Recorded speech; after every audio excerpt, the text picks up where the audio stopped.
It's starting. Hi, my name's Sue and this is Andrew. And Andrew and I Andrew's coming in the picture. spent some time. We visited Bosnia during the time of the war and we took aid on a regular basis. And we started off doing that through a series of coincidences, which Andrew will tell you about. Yes, we saw it on the television. It didn't have much meaning for us, but then social services telephoned asking if we would help 4 sisters, refugees from Bosnia. And really that's how it all started. From the television, it suddenly became very real.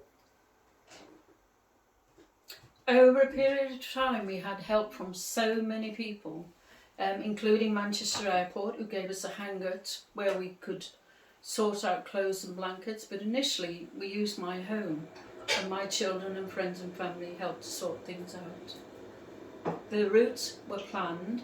We were told before we went when we got there would be hard hats available and flak jackets and people would be there to explain things to us, but when we got there, of course, none of this was true. We ended up going to briefings at 4 a.m, military briefings, checking which route was available, which route was safe, and that's the map that Andrew is sitting by, that one of the soldiers very kindly gave me so we could use that every day. And it was a way of us going from A to B safely.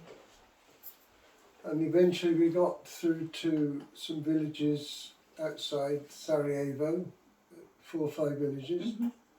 One of them was Kamensko. When we got there it was late at night and all the men were fighting over the food. And all the women separated the men by jumping on them and dragging them apart. And we could hear machine gun fire in the distance. It was quite frightening in a way, quite horrendous. But in the morning when things had settled down, we thought this was just an amazing thing to do. We were thinking we must do this next year, we must do it every year until things quieten down. And in fact, some years we did actually go more often as we appealed for donations. £1 one blanket was what people donated initially.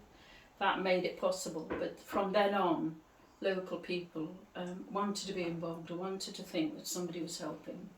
And we were then, both of us felt totally committed to doing that.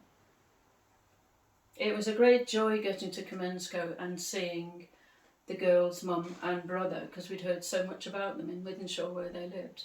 They talked about the family often and the home, so it was amazing to be there and actually feel like you were doing something rather than sitting looking at a television screen and saying, isn't that terrible? Which is what most of us tend to do, I think.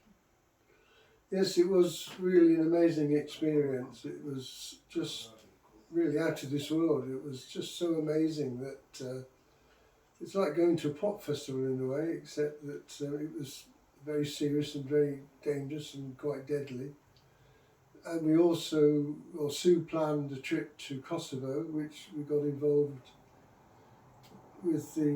Began to see the whole picture a bit more clearly, that the Serbs were trying to create a Serbian empire and they were trying to clear the people out, ethnic cleansing of Bosnia and Kosovo.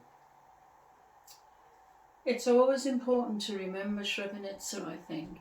I later went into teaching and used these props, the bombs and the photographs regularly to do assemblies for young people to help them realise that war isn't the end of anything, it's the beginning of a lot more than there needs to be in the world. So the annual remembrances are really critical. It's honouring the people who have passed away, and it's honouring the people who've survived and have gone to different countries, or the refugees who've made new homes. That's really important, but who never forget. Yeah, we couldn't get our heads around, we couldn't quite believe the cruelty that the Serbs killed 8,000 to 9,000 males, babies, teenagers, men, old men, in one weekend from the village of what village is Srebrenica. Yeah. Srebrenica. And when we travelled in, it was like travelling into a place that was dead. Even the birds weren't singing. It was just and people had their heads down, massive cemeteries, Muslim cemeteries, as far as the eye could see. Very sombre and very solemn place. And Bill Clinton and Tony Blair went to a big remembrance. We arrived just after it had happened, and we saw the platform and saw the pictures of Tony Blair and Bill Clinton opening up the remembrance cemetery on the edge of Srebrenica. Mm. So, anything else to say? Well, we can talk for a while and we can tell you plenty of stories about scrapes and the things we got into, but for now this is enough, and we're really pleased to be able to make a contribution to this. So thank you, Sadir, for asking us to do that. Thank you. Let's see what it's like now. I know it's the other side. Yeah, it's your machine.